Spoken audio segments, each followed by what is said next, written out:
a list of 27 names that didn't quite seem to get past the cold part.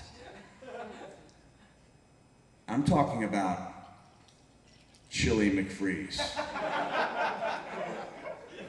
Baron von Ruthless, and even worse. Now imagine we've got the entire package. We got Austin coming down in the same getup, the double knee braces. We got the music, he's flipping the birds, everything's the same, yet we hear Howard Finkel say, "Coming down the ring with his faithful dog Nantuk, Ice Dagger." Kelsey's nuts. So luckily I said to Vince, you know, that's good. Mason the Mutilator is good. It's really good, but what if I was Mankind the Mutilator? He looked at me and said, I'm not sure I'd follow you. I said, that way it could work on two levels. It could be a name, but also an indictment on society. We could talk about a giant leap for mankind or the destruction of mankind. Now, I didn't know. I thought Vince was just paying lip service to me, especially when I said that mankind can have two sets of music. He can have an intro and then a very peaceful outro. Like he's content and he's at peace once he's caused destruction. When I showed up at WrestleMania 1996, my package, my smaller package said Mutilator. Mutilator. It wasn't until the next day after WrestleMania when I debuted that I heard my name and I was strictly Mankind. So Vince had gone with Mankind, but he wasn't yet a fan of Mankind.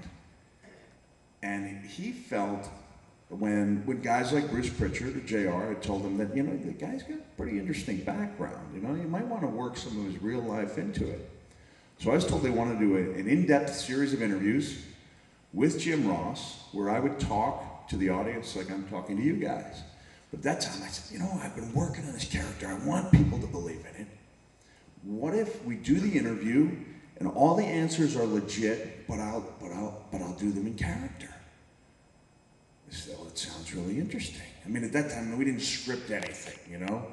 JR just me and I answered, and I happened to bring up this part of my life that had seemed unfortunate at the time. I was a goalie. I might not look like a lacrosse player, but I was a goaltender.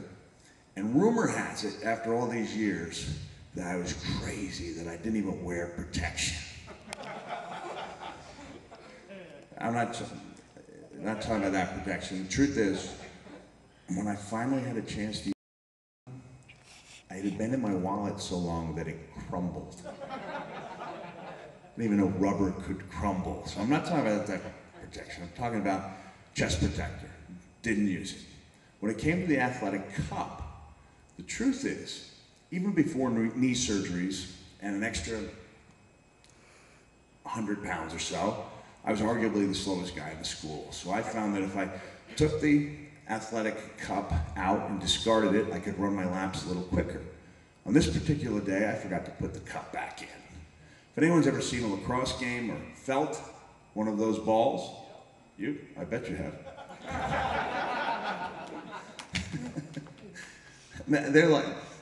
They are like hockey puck type of substance, that hard. And if somebody fires one of those balls at 100 miles an hour or so, and it hits a certain part of your body, it will induce a great amount of pain. Makes sense, right?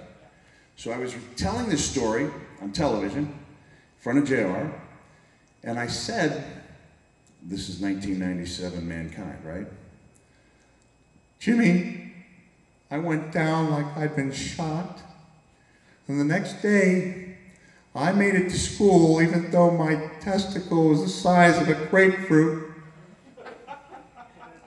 It's the only time I remember girls looking at that part of my body. And for that reason, I consider that day to be the greatest day in the history of my life. Now, Vince at the time was not an overbearing owner character. He was simply the overbearing play-by-play man. And keep in mind, I had kind of shattered a certain ceiling. No one had ever used the T word on television before. There's even an episode of St. Elsewhere when I was much younger. St. Elsewhere was critically acclaimed, a little watched show, and they dealt with testicular cancer, and they weren't allowed to use the word testicle. So they had to say, I'm sorry you've suffered cancer down there. And then the Pioneer came along and shattered it. And Vince all of a sudden was like a little boy with a new toy. He would say, JR, we're going to look at another part of that Mick Foley interview, and it should be interesting given that story about his testicle.